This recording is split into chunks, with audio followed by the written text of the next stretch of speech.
What's up everybody and welcome back to the channel. I hope everybody's having a great day and staying safe out there during these crazy times. Speaking of crazy times, I'm getting a lot of messages, well more like concerns, about this current market and if now is a good time to be investing in real estate. And look, those worries aren't unfounded. This is certainly a crazy time and the market is all over the place right now. But in a weird way, real estate is doing well and so people are wondering if they should jump on that wagon. Well, that's an excellent question. I'm going to try to answer that question in this video. Look, I get it. It's scary out there. You have unemployment at record highs. You have businesses shutting down left and right. The restaurants and hotels are in trouble. Of course, travel's in trouble. Nobody's traveling right now. They're not even allowed to travel. All of these businesses are hurting right now, and there's no telling who's going to last and who's not. I think I just saw yesterday that JCPenney's filed for bankruptcy. I'm not sure which chapter they filed. There's a few different ones, but no matter what, a bankruptcy is not great. And I think we're going to be seeing more of that here in the coming months, unfortunately. Also, nobody knows if there's going to be another stimulus check. It appears to be so, but of course it's tied up at government per usual. But that $1,200 is probably gone for most people, but a lot of people haven't even gotten that $1,200 yet. So I guess we'll see when they get this next stimulus check. Most Americans are not prepared for even a small emergency, much less one that's 2, 3, 4 months. So a lot of people are hurting right now and they're scared, and I feel for a lot of you guys, and that's why I preach so much to have that emergency fund. But I digress, that's not what this video is about. So anytime the market gets crazy like this, people want to know what's going to happen with the real estate market. What does this mean for real estate in general? Now, I'm going to talk about a few different types of real estate, but this video is mostly going to be about flipping because that is what I do. But yes, the real estate is going to be impacted. We know this. Banks are tightening down, which means the lending is going to get tighter, which means it's going to be harder for people to buy. But as of right now, the market is hot. Well, at least it is in my area. I'm not going to speak on all areas around the U.S., but in our area right here in Charleston, West Virginia, we cannot keep houses on the market. And that's for a few reasons. But again, I'm going to touch on other types of real estate real quick before I get into that. Let's talk about the rental market real quick. So the rental market, this is why the rental market's so great, because it's kind of protected, being that someone's always going to need somewhere to live. So if people can't buy houses right now, they will inevitably have to rent. Yes, right now it sucks because some landlords are not getting their rental payments in. And this is really bad for people that try to live off their passive income from the rentals or from people that own their units outright, like me. So I am fortunate right now that our tenants are paying, but if they weren't, I am not sure there's anything I can do to go back after that money. So let's say that your tenants haven't paid for the last 2 or 3 months and you are the bank. There is no forbearance. You can't ask the bank for forgiveness. You are the bank. The people owe you the money. I am not sure if there's anything you can do to go back after that money right now, or at least I haven't read anything about it. Please comment below if there's something you know that people can do to go get that money. But outside of that, I think that the rental market, per usual, will stay strong and it will be okay. You may see rents come down a little bit as people start to lose their jobs. But again, people always need a place to live, and this is why many people in real estate preach to do hold and not fix and flips, at least not forever, or do both so that you're protected in times like these. Remember, whether the banks are lending or not, people need a place to live. And if you're a landlord and you got properties, you should be able to fill those no problem, again, depending on where you live and the price of your properties. It might not be the best time to be in high-end rentals. I am not in that market, so I'm not going to comment on that for sure. Commercial real estate.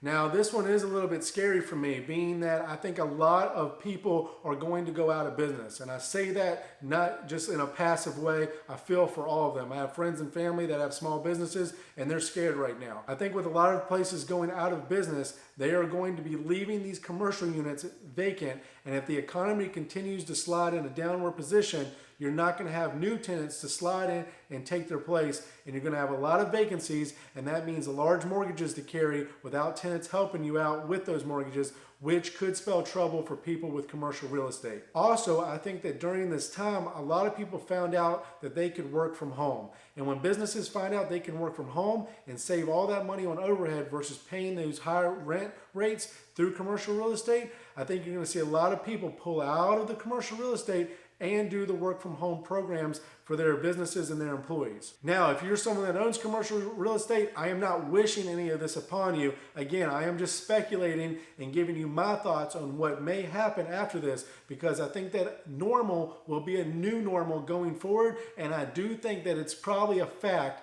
that a lot of businesses are going to choose to work from home, at least in the short term, but if not, inevitably, because again, they are going to see the amount of money they can save by simply not having office rent. Now let's get into flipping. This is my bread and butter. We have several companies that do multitude of things. We have rentals as well, but everybody knows us for our flipping. My partners and I have flipped over 150 houses over the last 3.5 years, and we are continuing to go strong. Oh, real quick, before I forget, if my content has helped you in any type of way, or if you just simply enjoy it, please hit the thumbs up button down below. It helps me get my video in front of more people, which allows me to educate more people, which is my goal here. I'd really, really appreciate it. All right, thank you so much, and we'll get back to the video. Like I said, the market is hot right now. We have put in contract 11 houses over the last 30 days, and we have several scheduled to close and sell. And we just cannot keep our inventory on the market. And I think that's for a few different reasons, and I'm going to touch on each of those real quick. The first one is low interest rates. Interest rates are at record lows, and who knows if they'll ever be this low again in our lifetime. I mean, they're extremely low, and anytime you have low interest rates, that's going to drive people out into the market to start purchasing homes, because just a 1 percentage point on your interest rate could save you thousands, if not hundreds of thousands of dollars on your mortgage over the course of 30 years. So that's very attractive to buyers. The second one is low inventory. For whatever reason, there's just not a lot of houses on the market right now. So when something does hit the market, it doesn't last long.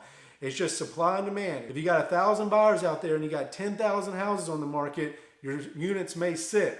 But if you got 1,000 buyers out there and there's only 50 houses on the market, stuff will not last long, and that's what we're seeing right now. The third one, and this is just my opinion, but people have more time on their hands. They're sitting at home, they don't have much to do, so they get on Zillow.com and they start house shopping. People love to buy things when they're bored. If you don't believe me, you can just ask Amazon. Also, it's one of the few businesses that's still essential, so people could still go out with the realtors and view houses and put in offers and do all the things that you need to do in real estate. So again, it's one of the few things that you are allowed to do right now, so I think that's another reason the market is hot. But we are not getting overly excited. We are extremely grateful and we are happy that our houses are selling right now, but we understand that these are uncertain times. We have no idea what will happen 3, 6, 9 months, 2 years from now. We have no idea. We can speculate and take educated guesses, but we really have no idea. In cases like this, you gotta hope for the best and plan for the worst. It's not being a pessimist to be prepared. So you need to have a plan together that says, hey, what if the market does slide 10, 15%, 20%? What if the economy keeps collapsing? What happens in that scenario? Do people keep buying? Do people have jobs so they can get approved for loans? Do people's credit start falling so that then they can't get approved that way either? All these things need to be accounted for. Now, with that being said, I'm going to go over a few things that we're doing as a flipping company to prepare for this. I implore all of you to consider doing some of these things inside of your business, especially if you are a flipping company moving forward. First thing we are doing is we are increasing our margins by about 20%. Now, how do we do that? Well, if you know anything about flipping real estate or real estate in general, you make your money when you buy, not when you sell. So what we're doing is offering about 20% less on these properties. So right now, if there's a house that we find for $100,000, or we would have paid $100,000 for that house, say 3 months ago, now we will only pay $80,000 for that house. That increases our margin on the front end, theoretically also increasing them on the back end by about 20%. And that protects us from any type of discrepancies in ARV over the next 3 to 6 months. So remember, you can't just plan on selling that house as soon as you buy it. You have to plan on 3 to 6 months from now, because it's going to take you time to rehab it and take you time to find a buyer and get it completely closed out. Now, let's say your ARV was $200,000 when you first bought it and the economy slides, and now you're only at $170,000 ARV. That could be a lot of trouble, especially if you only had a $30,000 margin to begin with. So you really need to plan for this going forward. Hopefully we don't see any slides that big, but again, you do need to be accounting for some sort of discrepancy between the ARV you plan for now and where it will be in 3 to 6 months from now. Second thing we are doing is we are increasing our expected timelines. Why are we doing this? For several reasons. First thing is, a lot of people are going to be losing their jobs, which means that could be our subcontractors as well. We hope not, and not due to us, because we're going to be paying them, but oftentimes your contractors do other work as well, and if people can't pay them and if they haven't managed their finances, the correct way, they may go out of business and they may have to leave your job that they're working on.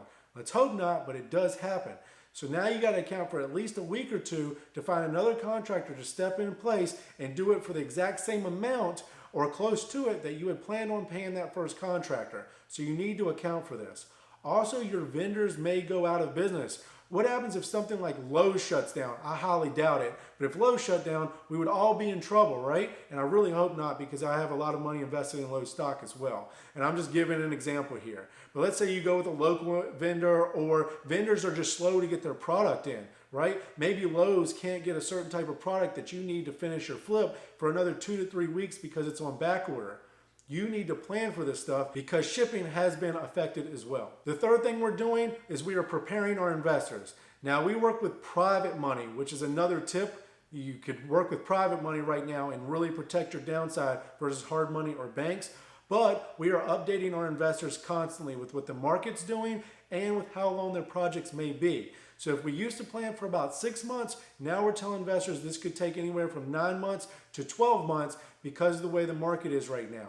Now, our investors don't care because we pay them every single month, no matter what. So the longer we hold the property, the more they get paid. But if you have any investors that you're doing profit share splits with, they need to be aware, and you should make them aware that the market right now is changing and is very uncertain, and their 6-month investment really could take a year because it could take longer to get the house completed and find a buyer for that project. The fourth thing we're doing is we aren't taking any gambles. We're sticking to what we're good at. We're not going to buy in areas that we don't know. We're not going to make any speculation plays, and we're certainly not going to buy any mansions just because they're on sale and we think we got them for a good price.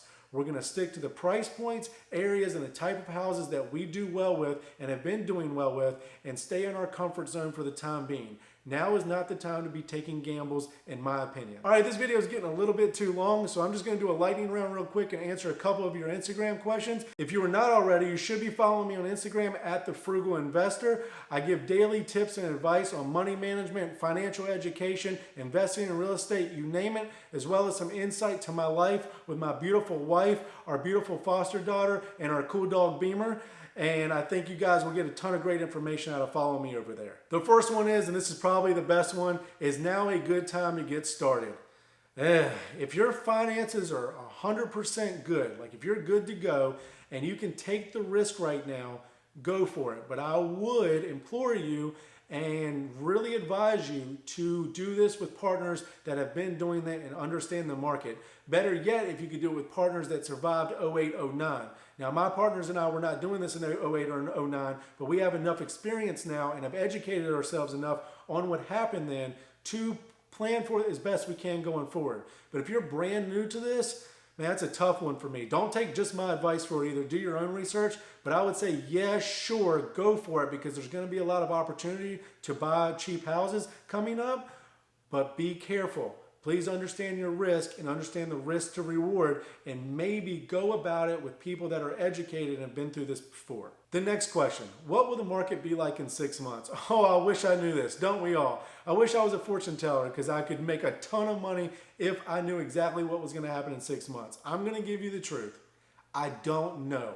Nobody knows. If they tell you any different, they're lying to you, especially if they tell you with any type of certainty. Now, they can guess or speculate just as I'm doing here, but nobody knows for sure. But if I had to guess, I would say we're in for some more rough waters to come. I just think there's so much uncertainty right now. I think the government has propped up the economy for the time being. But when this stimulus runs out and this PPP stuff runs out and the reality of all this sets in, I think it's going to spell trouble for the market and even the real estate market. And I say that knowing that I'm going to feel that too, but that's just my opinion. Who knows? Maybe the government just continues to prop it up. They get us through this gap and everything continues as normal. That could happen as well, but again, nobody knows. Are we still buying properties? Yes, we are 100% still buying properties. In fact, we bought 5 properties over the last 3 weeks. But again, they are fitting inside of our new stricter criteria so that we are as safe as possible moving forward. All right, well, that's it. I think I'm going to wrap up the video. I hope I was able to help and answer some of the questions you have right now. Thank you guys so much for watching. I really appreciate it, and I appreciate your support. Please leave your comments and concerns down below. If you liked the video, please give it a thumbs up, and I'll see you guys on the next video.